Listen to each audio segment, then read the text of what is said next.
প্রধানমন্ত্রী শেখ হাসিনা বলেছেন ৬ June budget সংসদে উত্থাপন হবে এবং তা ঠিকমতো বাস্তবায়ন করাও হবে। তবে দেশি বিদেশি নানা কারণে জিডিপি কিছুটা হয়তো কমবে, তা উত্তরণের আত্মবিশ্বাসও রয়েছে বলেও জানান তিনি।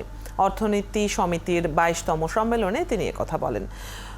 কোন নতুন পণ্য বিদেশে রপ্তানি করা যায় সেটি বের করতে অর্থনীতিবিদদের পরামর্শ চেয়েছেন প্রধানমন্ত্রী। তিনি বলেন ২০২৬ সালে মধ্যম আয়ের দেশে পদার্পণের চ্যালেঞ্জ মোকাবেলা আর সুযোগ গ্রহণে পরিকল্পনা হাতে নেওয়া হয়েছে।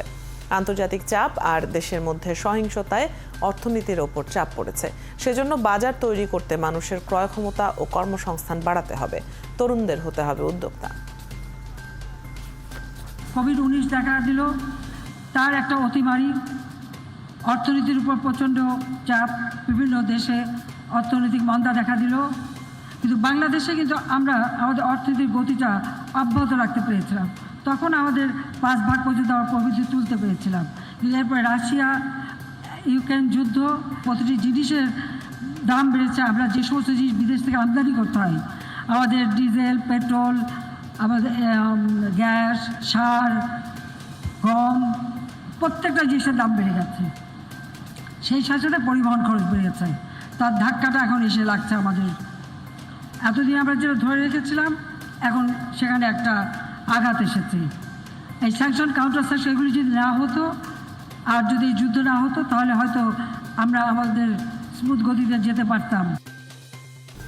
জনগণের কাছে সবচেয়ে গ্রহণযোগ্য দল আওয়ামী লীগ, সেটা ধরে রেখেই সামনে এগিয়ে যেতে হবে। স্বদেশ প্রত্যাবর্তন দিবসে গণভবনে দলীয় নেতাকর্মীদের উদ্দেশ্যে এসব কথা বলেন প্রধানমন্ত্রী শেখ হাসিনা। সকালে গণভবনে স্বদেশ প্রত্যাবর্তন দিবসে নেতাকর্মীদের শুভেচ্ছায় সিক্ত হন আওয়ামী লীগ সভাপতি। আজকে আমরা একটু বলতে পারি যে দেশটা বদলে যাওয়া আমরা বদলাতে পেরেছি, তো সামনে আমাদের আরও এগোতে হবে। সুসংগঠিত রাজনৈতিক দল আছে এবং আমাদের আওয়ামী লীগ এবং সহযোগী সংগঠন, প্রত্যেকটা সহযোগী সংগঠন কিন্তু জনগণের পাশে সমান তালে দাঁড়িয়ে কাজ করেছে বলেই আমরা কিন্তু এই সাফল্য দেখাতে পেরেছি। আজকে আওয়ামী লীগ বাংলাদেশে সবথেকে শক্তিশালী এবং বড় সংগঠন, এটা হলো বাস্তব। সবথেকে জনগণের কাছে সবথেকে গ্রহণযোগ্য দল আওয়ামী লীগ। প্রতিবার চক্রান্ত হয়, সেই চক্রান্ত মোকাবেলা করেই কিন্তু আমরা বেরিয়ে আসি, তা আমাদেরকে এটা ধরে রাখতে হবে। বাংলাদেশের গণতন্ত্র বঙ্গবন্ধু কন্যা শেখ হাসিনার হাতেই সুরক্ষিত বলে মন্তব্য করেছেন খাদ্যমন্ত্রী সাধন চন্দ্র মজুমদার। শুক্রবার সকালে নওগাঁ জেলা আওয়ামী লীগের দলীয় কার্যালয়ে প্রধানমন্ত্রী ও আওয়ামী লীগের সভানেত্রী শেখ হাসিনার স্বদেশ প্রত্যাবর্তন দিবসের অনুষ্ঠান শেষে সাংবাদিকদের কাছে তিনি একথা বলেন। খাদ্যমন্ত্রী বলেন, ১৯৮১ সালে শেখ হাসিনা স্বদেশ প্রত্যাবর্তন না করলে দেশে গণতন্ত্র প্রতিষ্ঠা হতো না। এর আগে দলীয় কার্যালয়ে জাতির পিতা বঙ্গবন্ধু শেখ মুজিবুর রহমানের প্রতিকৃতিতে ও জাতীয় চার নেতার প্রতিকৃতিতে ফুল দিয়ে শ্রদ্ধা জানান তিনি। গণতন্ত্র মানেই বাংলাদেশের শেখ হাসিনা, এর বিকল্প কিছু নাই। একমাত্র গণতন্ত্রকামী মানুষই হলো, নেতাই হলো শেখ হাসিনা, আর দল হলো আওয়ামী লীগ। আর বাকি দলগুলো সব কিন্তু সেনা ছাউনি থেকে জন্ম, কেউ গণতান্ত্রিক আন্দোলন করে এই জায়গায় আসেনি। বঙ্গবন্ধুর দেখানো পথেই হাঁটছেন শেখ হাসিনা। তিনি না ফিরলে দেশের এমন পরিবর্তন হতো না বলে মনে করেন অধ্যাপক সৈয়দ আনোয়ার হোসেন। শেখ হাসিনার স্বদেশ প্রত্যাবর্তন দিবস উপলক্ষে এক আলোচনা সভায় একথা বলেন তিনি। আনোয়ার হোসেন বলেন, উন্নয়নের পাশাপাশি দেশে এখন ন্যায় বিচার প্রতিষ্ঠায় গুরুত্ব দিতে হবে। তিনি আরও বলেন, ব্যবসায়ীদের সিন্ডিকেটের কথা বাণিজ্যমন্ত্রী নিজেই স্বীকার করেছেন, তাই বৈষয়িক সমস্যার দোহাই দিয়ে মানুষ আর শুনতে চায় না। সরকারের উচিত এটি গুরুত্বের সাথে বিবেচনা করা, কেননা নিপীড়িত মানুষের পাশে দাঁড়াতেই শেখ হাসিনা দেশে ফিরেছিলেন। শেখ হাসিনা আসার ফলে অনেক কিছু হয়েছে, আমরা অনেক কিছু পেয়েছি। এই দেশটাকে বিশ্বের দরবারে উন্নত মর্যাদার দেশ হিসেবে পেয়েছি। আপনি সংবিধানের ৭ ধারা অনুযায়ী, বঙ্গবন্ধুর ইচ্ছা অনুযায়ী এদেশ তৈরি করুন। আওয়ামী লীগ সভাপতি শেখ হাসিনার স্বদেশ প্রত্যাবর্তন দিবস উদযাপন উপলক্ষে রাজধানীর মিরপুরের সেনপাড়ায় ব্যাপটিস্ট চার্চে প্রার্থনা অনুষ্ঠিত হয়েছে। এ সময় কোমলমতি শিশুদের নিয়ে প্রধানমন্ত্রীর সুস্বাস্থ্য ও দীর্ঘায়ু কামনায় প্রার্থনা করা হয়। দেশের উন্নয়নের ধারাবাহিকতা বজায় রাখতে ও তার পরিবারের নিহত সকল সদস্যদের আত্মার শান্তি কামনায়ও প্রার্থনা করা হয়। বঙ্গবন্ধুর স্বপ্ন বাস্তবায়নে প্রধানমন্ত্রীর কর্মকাণ্ডকে এগিয়ে নিতে সবাইকে তার পাশে থাকার আহ্বান জানানো হয়।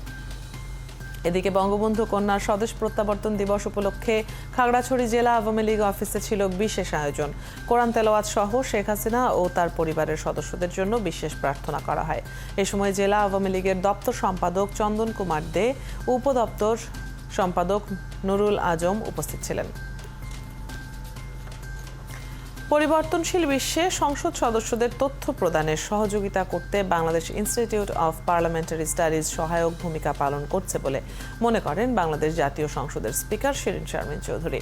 শুক্রবার সংসদ ভবনে সংস্থাটির পরিচালনা বোর্ডের সভায় একথা বলেন তিনি বলেন, সংসদীয় গণতন্ত্রকে সমৃদ্ধ ও গতিশীল করতে বিআইপিএস গুরুত্বপূর্ণ ভূমিকা রেখেছে, তাই প্রধানমন্ত্রী শেখ হাসিনা এর কার্যক্রম চলমান রেখেছেন।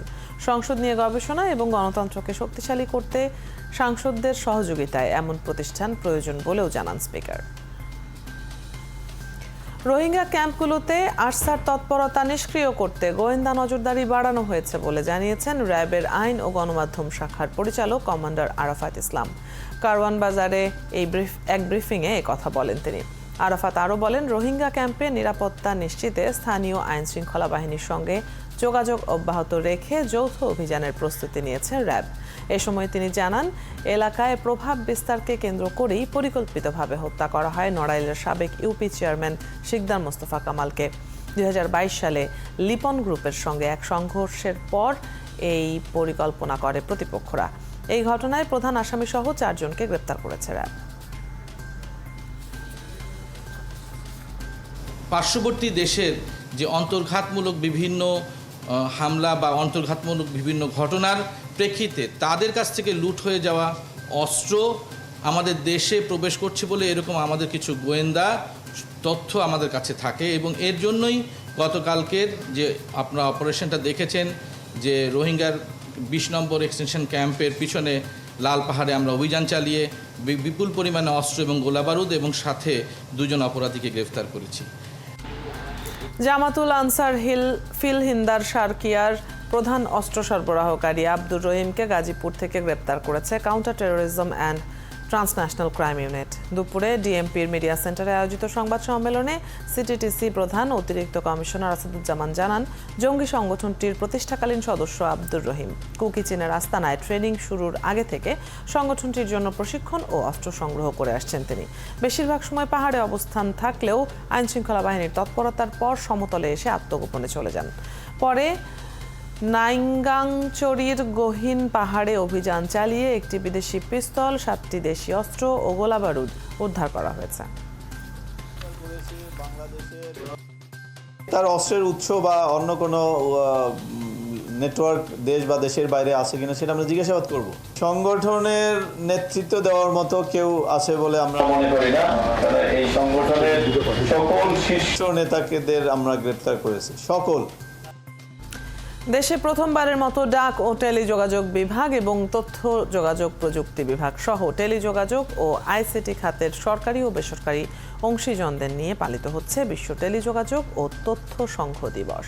আন্তর্জাতিক টেলিকমিউনিকেশনস ইউনিয়ন ITU নির্ধারিত প্রতিপাদ্যের সাথে সামঞ্জস্য রেখে এবার দিনটির স্লোগান দেওয়া হয়েছে, ডিজিটাল উদ্ভাবন, টেকসই উন্নয়ন।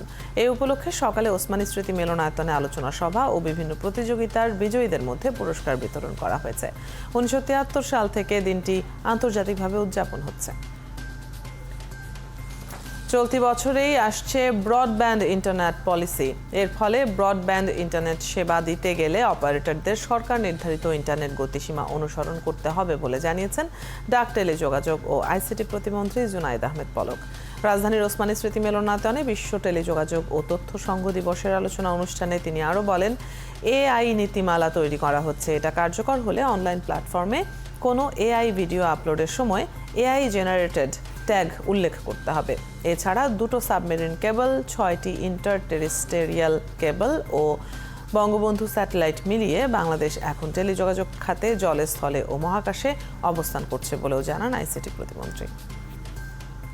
আমাদের নতুন টেলিকম অ্যাক্ট আমরা প্রণয়ন করব এবং আমাদের পোস্টের যে ট্র্যাডিশনাল সার্ভিস তার সাথে আমরা স্মার্ট সার্ভিস পয়েন্ট প্রতিষ্ঠা করব যেখানে logistics, e commerce, banking, government service, এমনকি আমাদের চিন্তা আছে যে এটাকে একটা ইকোনমিক হাব হিসেবে তৈরি করা। তাপপ্রবাহ আরও 2 দিন থাকার সম্ভাবনা রয়েছে বলে জানিয়েছে আবহাওয়া অফিস। আজ আবারও হিট অ্যালার্ট বাড়ানো হতে পারে। গেল 24 ঘন্টায় পাবনার ঈশ্বরদীতে সর্বোচ্চ তাপমাত্রা 39.5 ডিগ্রি সেলসিয়াস। খুলনা বিভাগে মৃদু তাপপ্রবাহ বয়ে যাচ্ছে।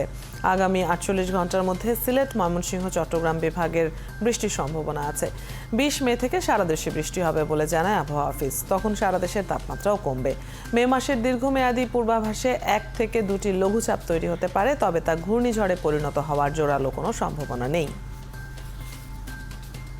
19 তারিখের পর থেকেই দেশে বৃষ্টিপাতের যে প্রবণতা, সেই প্রবণতাটা বৃদ্ধি পেতে পারে। আমরা আশা করছি যে 19 তারিখে সিলেট, চট্টগ্রাম এবং বরিশাল বিভাগের কিছু কিছু জায়গাতে বৃষ্টি হতে পারে এবং 20 তারিখে দেশে প্রায় সারা দেশে বৃষ্টিপাত হওয়ার সম্ভাবনা রয়েছে, তবে খুলনা বিভাগের কিছু কিছু জায়গা বাদ দিয়ে। তো বর্তমানে যে চলমান তাপপ্রবাহ রয়েছে, এই চলমান তাপপ্রবাহ আমরা আশা করছি যে আগামী আরও 24 থেকে 48 ঘন্টা অব্যাহত থাকতে পারে। সবজির বাজারে আগের মতোই বাড়তি দামে বিক্রি হচ্ছে বিভিন্ন সবজি। সপ্তাহের ব্যবধানে কাঁচামরিচের দাম বেড়েছে কেজিতে 20 টাকা। 3 দিনের ব্যবধানে বাজারে কাঁচামরিচ বিক্রি হচ্ছে 160 টাকায়। সবজি বিক্রি হচ্ছে 80 টাকা দরে। এদিকে চাল, ডাল, আলু, পেঁয়াজ সহ অন্যান্য নিত্যপণ্য আগের বাড়তি দামেই কেনাবেচা হচ্ছে। ব্যবসায়ীরা বলছেন, সাম্প্রতিক তাপপ্রবাহে সবজি উৎপাদন কিছুটা ব্যাহত হয়েছে। এ কারণে বাজারে সবজির সরবরাহ কিছুটা কম, যার প্রভাব পড়েছে দামে। আর সামনে কোরবানির ঈদের কারণে মশলার দাম এরই মধ্যে উত্তাপ ছড়াতে শুরু করেছে। ফল, সবজি সহ দ্রুত পচনশীল পণ্য সংরক্ষণে দেশের 8 বিভাগীয় জেলায় নির্দিষ্ট তাপমাত্রার কোল্ড স্টোরেজ নির্মাণের পরিকল্পনা করা হচ্ছে বলে জানিয়েছেন কৃষিমন্ত্রী। শুক্রবার রাজশাহীর গোদাগাড়ী উপজেলার দেওপাড়া ইউনিয়নে বোরো ধান চাষ পদ্ধতি বিষয়ে ডেমো প্লট সহ বেশ কয়েকটি প্রকল্প পরিদর্শন শেষে তিনি একথা জানান। এ সময় তিনি কমরপুর গ্রামে ঘন পদ্ধতিতে আম চাষের প্রকল্প ঘুরে দেখেন। মন্ত্রী জানান, বিশ্ববাজারে দিন দিন রাজশাহীর আমের চাহিদা বাড়ছে, তাই আম রপ্তানিতেও গুরুত্ব দেওয়া হচ্ছে। পরে তিনি আম চাষি, ধান চাষি ও উদ্যোক্তাদের সাথে মতবিনিময় করেন। আমরা 8টা ডিভিশনে 8টা কোল্ড স্টোরেজ করবো ভেরিয়েশন টেম্পারেচারে। এটা শুধু ফল বা ওই সমস্ত ভেজিটেবল জাতীয় দ্রব্যাদি সেখানে থাকবে, যার কারণে কোনো দ্রব্যাদি নষ্ট হবে না। 2 মাস, 4 মাস, 6 মাস থাকলেও কিছু হবে না। যেটা এখন আলু রাখলে আলু পচে যায়, এটা কোল্ড স্টোরেজ।